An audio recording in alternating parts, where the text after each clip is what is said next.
Hey guys, we have another one today.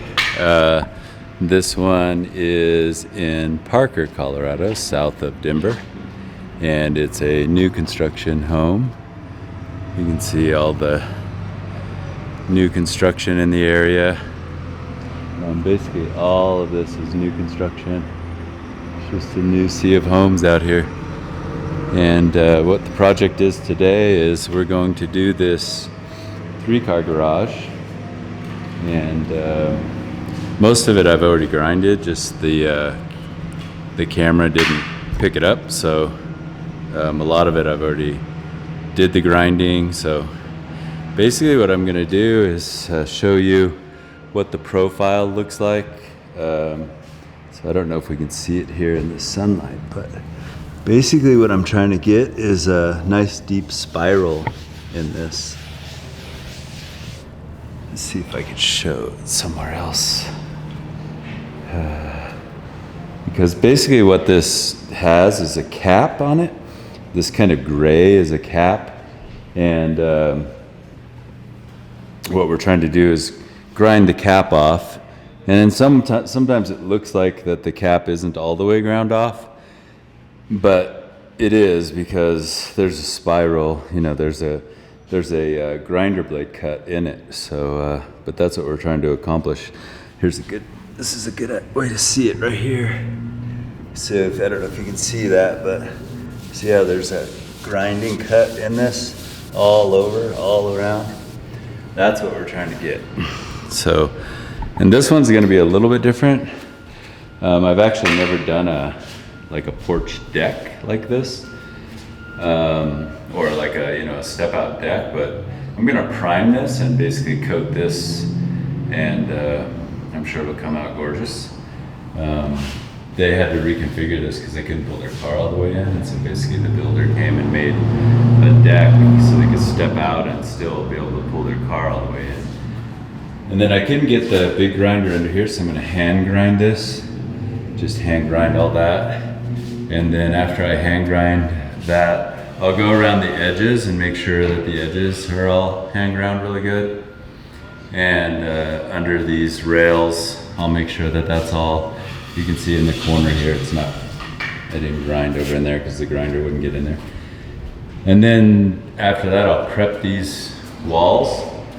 There isn't a lot to do on the walls. I just gotta make sure that they're really clean, scrape all the stuff out, get all this stuff out. Just make sure that they're really clean. Cut this stuff, cut this all off.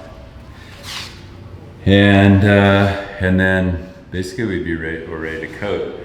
And then the process will be that we start with I'll start with the walls. Well, actually I'll start with the steps. Just spin up a little batch and do this, and then I'll just keep and then I'll flake that and then keep spinning up batches and work through maybe that with a batch, a second long run with the batch, and a third long run kind of with the batch. And I'll flake that. So, and then once I'm finished with that, I'll be able to recapture the flake, the unused flake from the floor, clean out everything, clean out the felt, expansion joint felt really good. So basically this stuff down here, I'm gonna clean this all out. It's one of the things that I kind of take pride in, making sure this is super, super clean. I might actually do that now. And then that way I can vacuum it up. And then from there, I can work out on the floor. And then we'll go from there. So I'll probably just set up the camera and kind of watch some of the hand grinding a little bit, and kind of go from there. So I've had people ask what grinder we use. So this is the Lavina grinder that we use. It's the 20 GE. It's a propane grinder. I like it because I don't have to rely on 220 power from the dryer plug, and I don't have to rely on power. So, and now they even make vacuums that are propane, so you literally need no power at all. But this Lavina is super nice. These are really hard concrete, especially on these new construction. So I use a really soft grit, 40 grit blade, diamond blade. And then this is the vac that we use. This is a pretty common medium, you know, kind of a mid-range vac. It's for the F26. So that's basically the equipment. And then of course I have a hand grinder, a Metabo, and that has a 40 grit cup wheel on it. And I'll hook that up to the vac so we don't have dust and I'm not sucking dust in. And I'll grind down there and grind all around the perimeter. So I'm gonna set this up and get that started.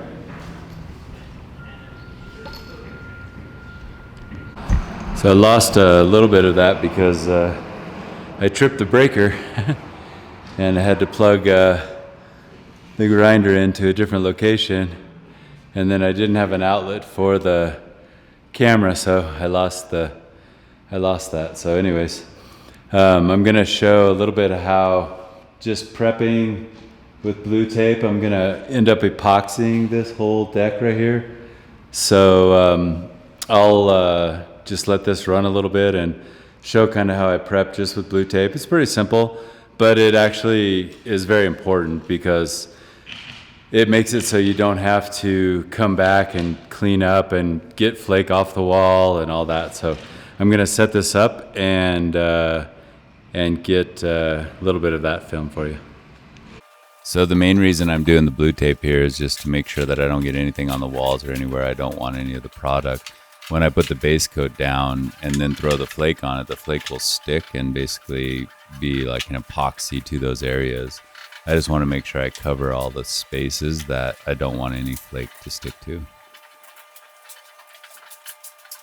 Just wanted to show something that we always do on this exterior felt line. Just run a piece of tape right over that felt line, just in a straight line with it. And then that way, the epoxy can flow down in there, but it's not messing up that felt line that we already prepped. And so this also acts as a barrier for any splashes that come out when I'm squeegeeing or rolling. That way we don't get anything on the driveway.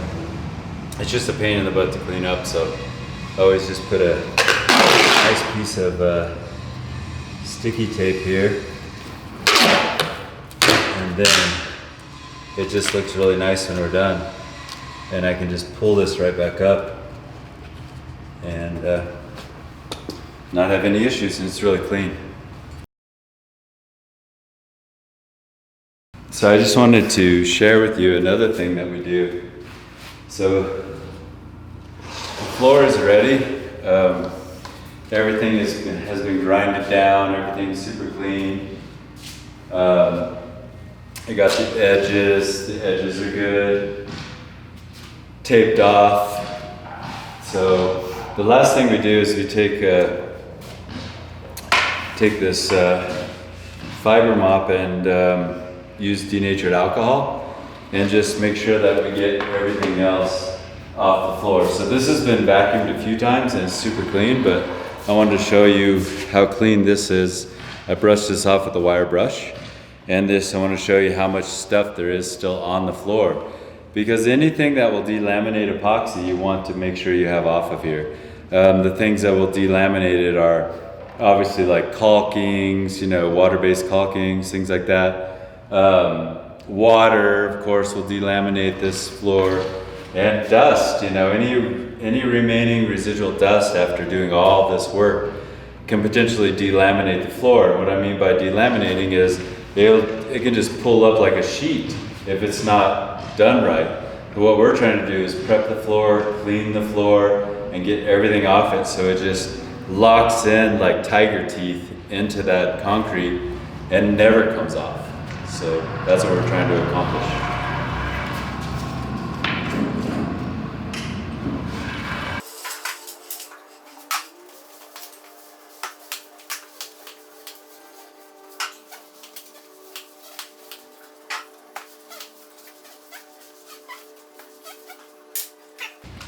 just after doing 2 squares, that's what that looks like. So all of that residual is still on that concrete. And if you don't get all of that off, you're creating a potential for delamination of the epoxy. So it doesn't matter what you put on it. I mean, you could put, like we put the absolute best base coat, we put the absolute best flakes, we put the absolute best polyaspartic top coat. But I mean, none of that matters. I mean, you can spend thousands of dollars. You know, this is probably $2,500 in materials. You can spend thousands of dollars, and if it just delaminates, you've done nothing. You could have the best of the best.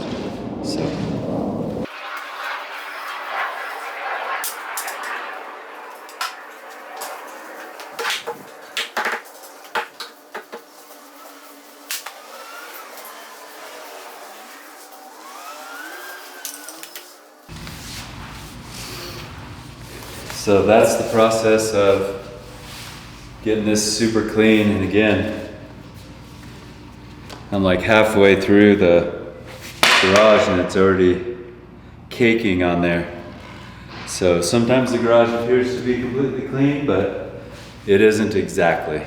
So I've had a lot of people ask about my workstation, how I set it up. So this is just the grinder and the vacuum sitting outside. That's an empty box of flake, and I'll tell you why in a sec. That's empty. And so then I just have my product here, and I have my table set up here, my workstation. Everything matters in this case because I have a rug, cardboard under the rug, cardboard out here just that I can step on. If I need to step off the floor, I can step onto the carpet with my spike shoes on.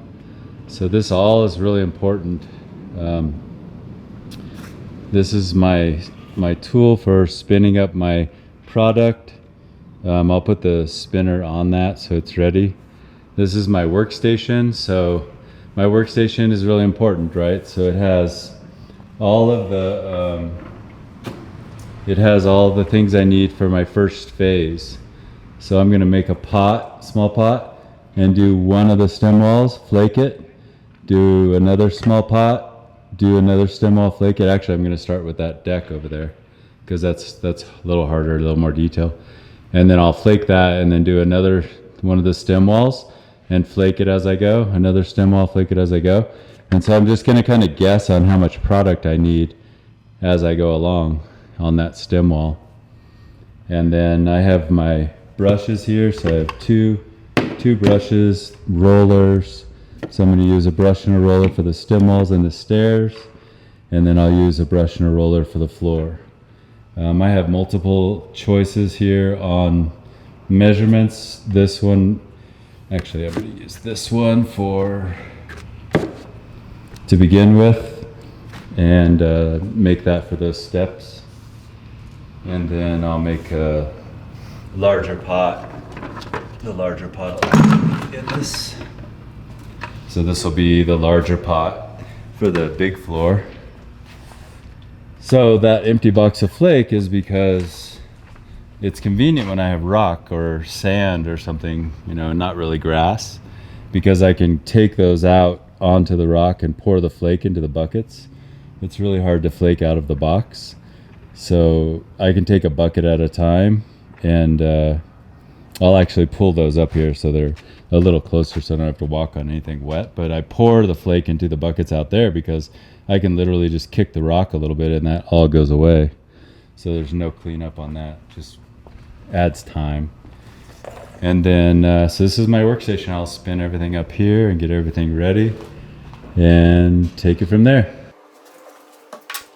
So one of the things I do here is just work from the top down. So obviously I'm doing these steps and this landing that the builder built for them. And I'm just working from the top down. So this is like the highest point in the garage that I'm actually dealing with. And so I'm just putting the base coat of epoxy down on this. I didn't sand this or prep it. I don't really prep the wood or do any primer base. This is basically just the base coat of epoxy. And as you can see, I'm just top coating, just coating that top portion and then the side portion. Then I'll work my way down the stairs and the posts that hold that landing up. It's kind of difficult to do wood. I had a lot of issues on this with the end of the wood where it was cut. It's kind of green, and it's very difficult to get that covered. I kept working at it even through the top coat, putting a little bit of extra flake on it, just trying to really get it covered. But you can see here, I'm just basically working my way down to the stairs and working my way down to the floor.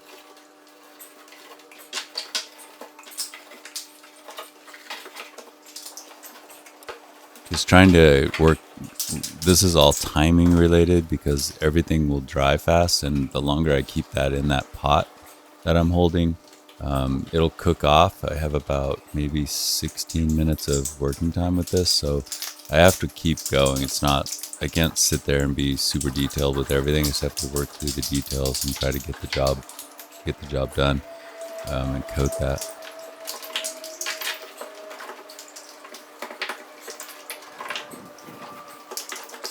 I think what you'll end up seeing here eventually is I do a little bit of space, about a 4-inch space around the base of those steps, or anything that I do like that I'm coating. I'll work down to the floor, and then you can see here where I'm doing the floor around that because it's just easier to have kind of 4 inches away from, kind of the detail work of the steps and stuff. Just 4 inches away from it, and then you can come back and flake over that.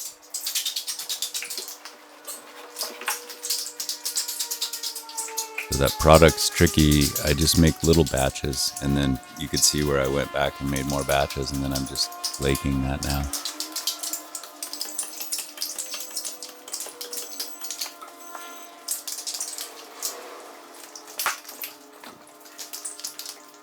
Just trying to get all sides and all angles and make sure that it's flaked, fully flaked.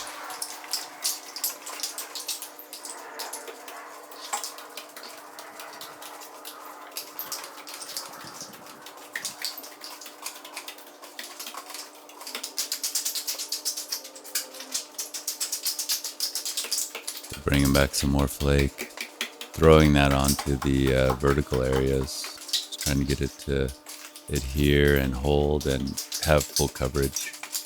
And then you can see here I'm flaking around the base. It just makes it easier once you get going on the main floor, to have about 4 inches of that covered already.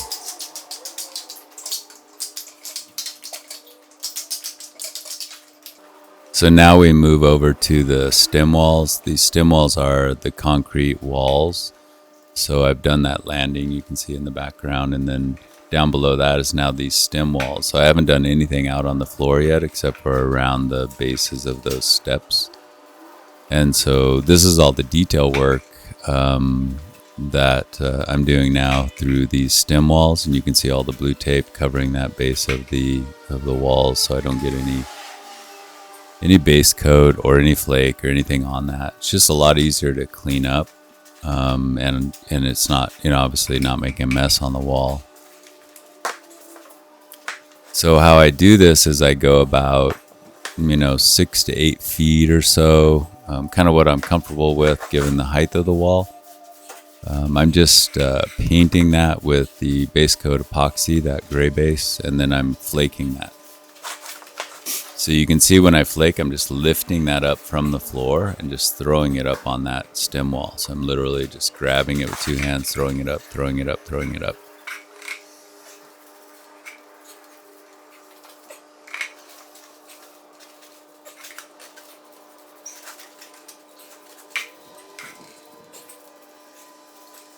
So one of the reasons why I'm working in sections is because I obviously need to get flake on that. The stem walls are pretty absorbent, so they'll take that base coat and really absorb it quickly, and it dries fast on the wall. So I'm just working in sections here and doing the base coat and just lifting that flake up and throwing it on that wall.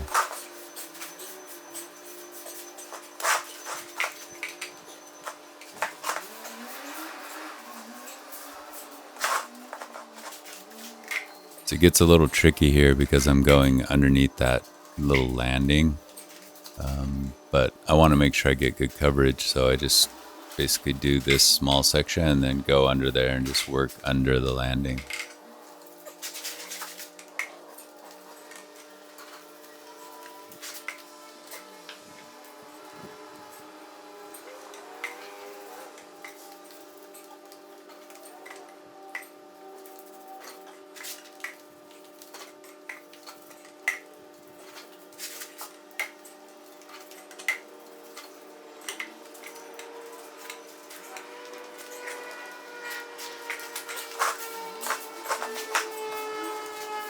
It got a little harder here throwing the flake up because my head was down, tucked down underneath the landing, but we just worked through it. Just kept lifting that with 2 hands from the floor and just throwing it up on the wall. So kind of my technique is 2 hands throwing it up on the top, throwing it up on the middle, throwing it up on the bottom. And it gets pretty good coverage. And then it's really important when you're putting that flake on that stem wall to then step back for a second and just kind of look at it and see if you covered everything, because you'll oftentimes want to throw a little like handful against the wall on spaces that you didn't cover.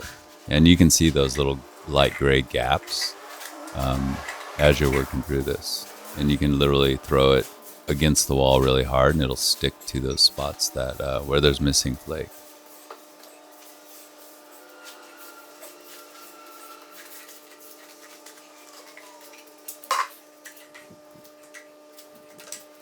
This is me again, like what I was talking about before, where I kept seeing the green ending of where that wood was cut, and I kept touching it up.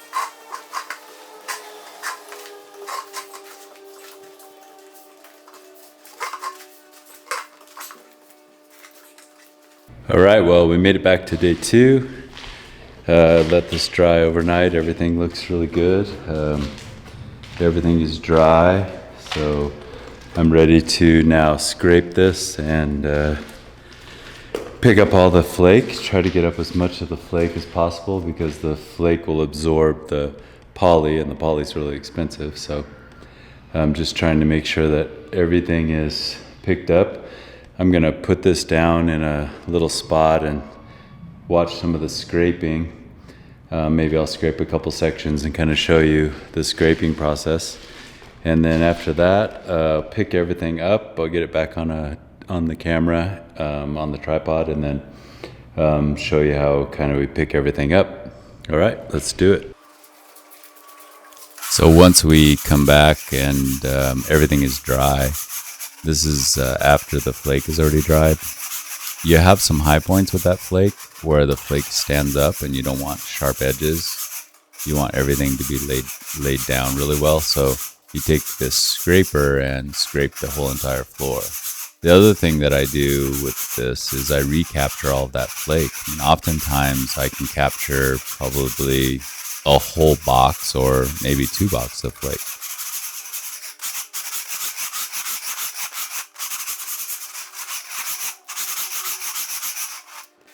So one of the things that I do here is cross-hatch the scraping. Everything gets cross-hatched when you're doing this kind of work. It's go left to right and then go like north to south, east to west, basically. So you're kind of cross-hatching. But the scraper is picking up all that loose product and also knocking down any high points. And one of the things to pay attention to is just keep that scraper low and scrape. Otherwise, you can gouge that product, and that's definitely not what you want to do. Is keep everything low. All right, so we got everything cleaned up, and everything is ready to put the polyaspartic on. It took about 3-car garage. It took me about an hour and a half to clean up. There's a lot of flake and a lot of pickup, so it takes some time scraping all the expansion joints out and cleaning the felt line really good. Getting this all scraped off and cleaned is a big part of it. So what I'll do is I'll show a little bit of what this kind of looks like now. So you can see these cold joints down here. These all are really nicely filled. And then I'll cut this all in like with a brush and make sure everything's cut in, and then I won't flood any of these back out. But what I'll do is I'll start with the wall. Get this all, put polyaspartic on all this, seal this all off. And I can patch anything with that polyaspartic too, because it dries really fast. So I think what I'll do up here is, see how it didn't go all the way to the wall. I'll put a little poly in there and flake that. And then while I'm doing everything else, that will dry. So again, right here, you can see just a little bit of open space right there. So just the tape was right lifted out on the bottom a little bit. So what I'll do is when I go around and do all of this, you know, of course I'm gonna roll this, so I can just toss some flake in there and it'll fix all that. So I think that's the only spot. I don't think the stairs are, yeah, the stairs are really good. They're ready. This edge where it's the cut edge of this piece of plywood, I had to keep going over and over and over again. You can see just a little tiny bit of green on that end right here. So I'll put a little poly on that and kind of flake that a little bit. I think the rest of it looks pretty good. I might actually just go down this corner one more time, because there's a little bit right here too. So I want it as close to perfect as I can get it, so that's the goal. I missed a little bit of, I'll show you down here. You can see back there, there's a tiny bit of space right there that I missed getting the flake on. And so I'll put some poly and flake that. there won't be any foot traffic on that anyway. And then just a little bit right here on the inside of this rail. Since the floor was wet and I was kind of like trying to look around, I didn't see that.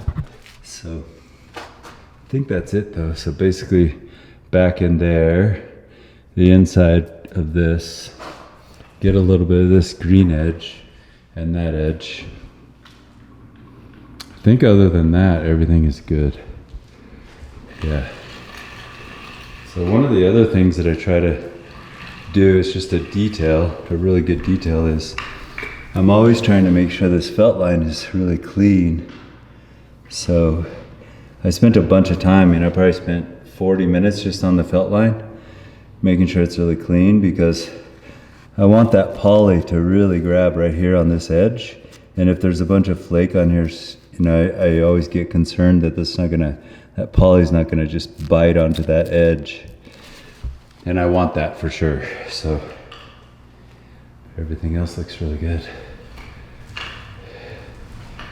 Yeah, this is ready for poly. So I'll start with doing a batch and get around all of what I did when I first started. Start with the batch and get all of the detail work. And then kind of take maybe like a 5 or 10 minute break. Just kind of catch my breath after that, because that'll be a lot of work. And then after that I'll start the floor, and then once the floor is done, it'll be done. So that's where we're at today. So then after everything is dry, I'll go back and put the polyaspartic on, and I work the same direction. So the polyaspartic is the clear top coat. I'll top coat that deck, the steps, and then these walls, they're called the stem walls. And I'll get that all completely top coated, and then I'll go back out and work on the floor. So that's all I'm doing here, is just basically working through top down, and I'm starting to clear coat, top coat with the polyaspartic.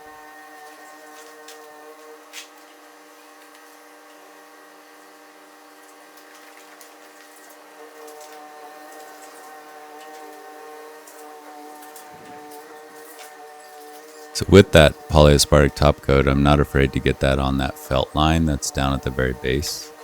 I've already cleaned that off, scrubbed it off, brushed it off, made sure it was really clean. So it's not a problem to get the polyaspartic top coat on that felt. That's the separator between the floor and that wall.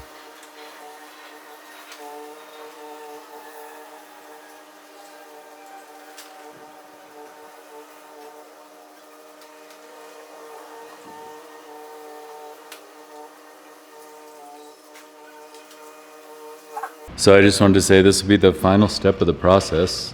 I am going to do a polyaspartic base coat or top coat on the floor now, and I have all of the walls done, all the steps done, this deck landing done. This is all top coated.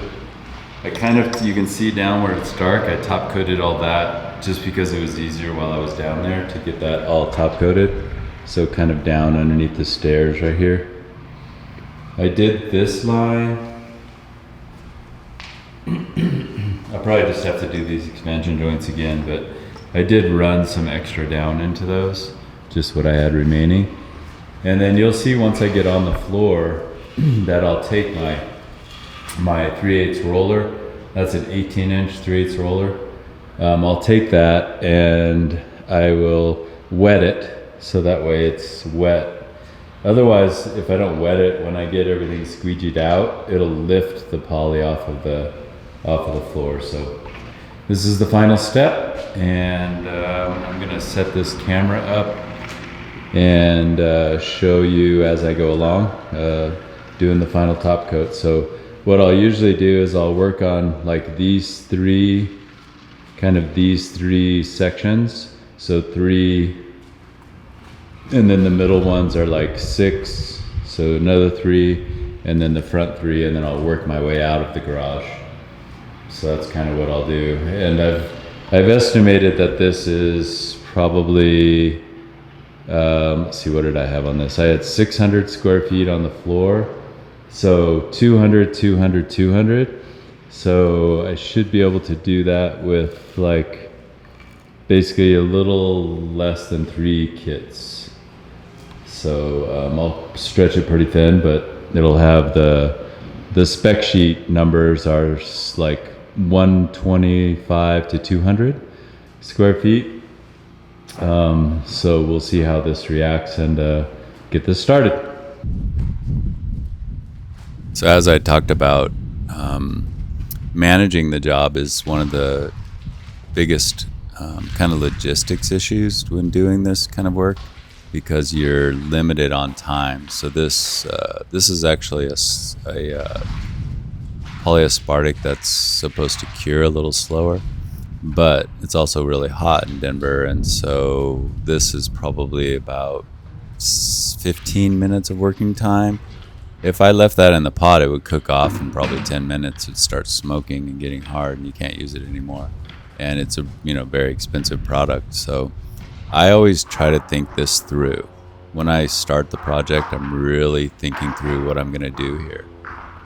Everything's ready. My spikes are ready. The product is ready. The AB, everything is ready for me. And I'm just thinking through what I want to do. So the polyaspartic has a spread rate of about 150 to 175 square feet.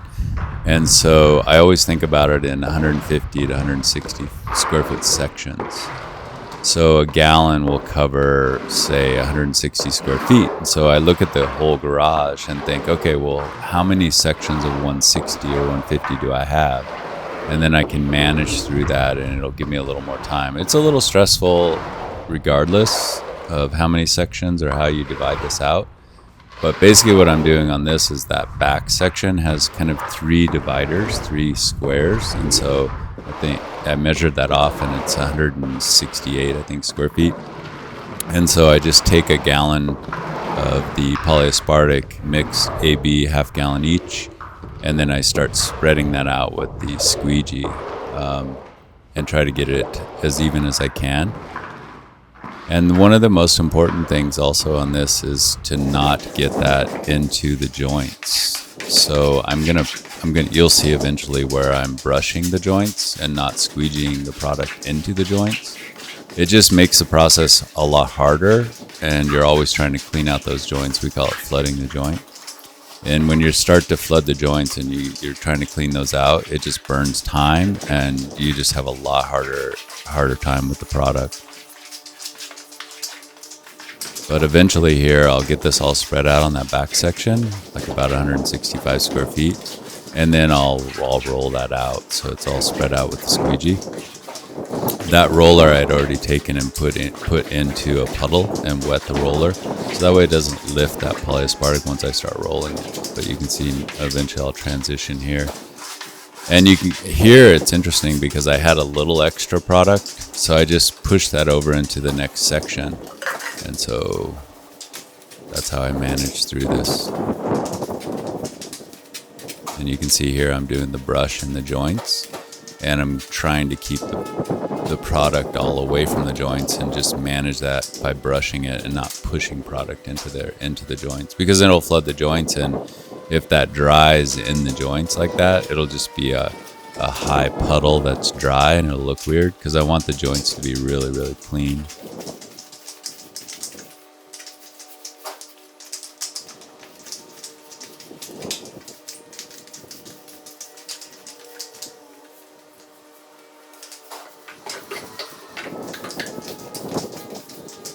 So once I get this all rolled out, eventually I'll start just taking the roller and moving it toward the wall, and then lifting at the joints when I bring the roller back, because I don't want to pull that product into the joint and cause it to flood.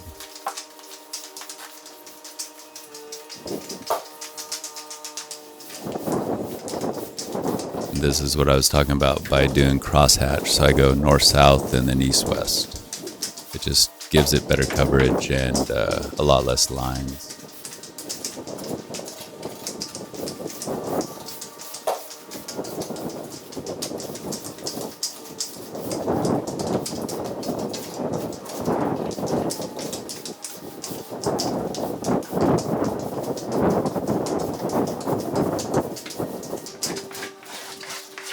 So now I've worked myself into a second section. I've got that first section all coated, and I'm working now into section 2, which is another, say, 165 to 175 square feet.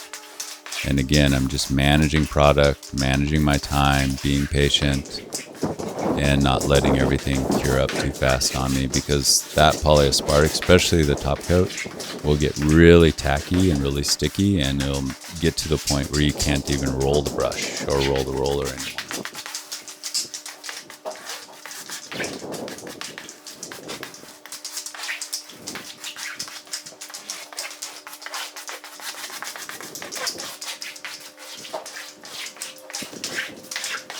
And so here, if you pay close attention, I'm just not getting close to that joint at all, because I want to brush the joint. You can see I didn't push product up into the joint, and now I'll probably, grab the brush and basically brush those out.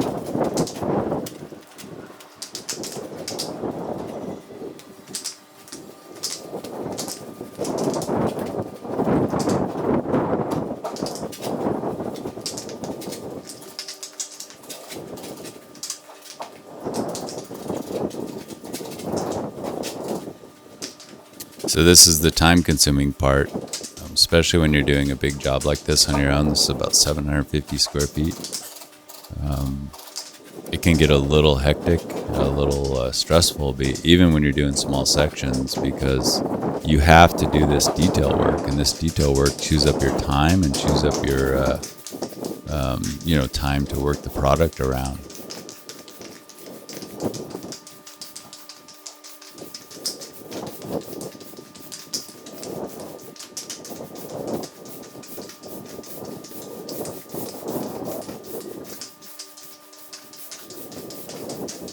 So you can see I'm doing that just with one hand. You don't really need to put any pressure on that roller. You're not trying to push it into the flake. You're just getting that top coat as even and as feathered light as you can.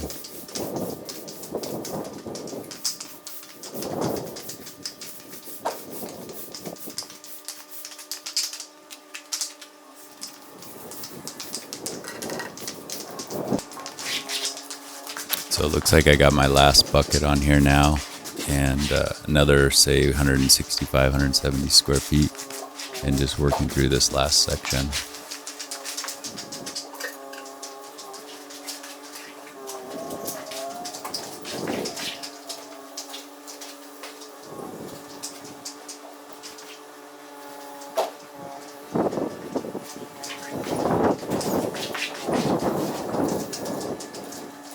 I think the top coat is probably the most important step.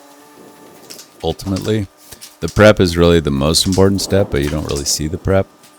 And so the top coat becomes probably more important because it's the last thing that you see. And of course, it's the thing that your customer sees. So you're just trying to feather everything out really, really well. Keep those expansion joints very, very clear and clean. You can see I just keep brushing in those joints and brushing in those joints because I just don't want any puddles at all in there. And then I'll come back and roll this and keep feathering it and making sure that it's very, very even. You can also leave lines with that, and you just want to make sure that you don't leave any lines.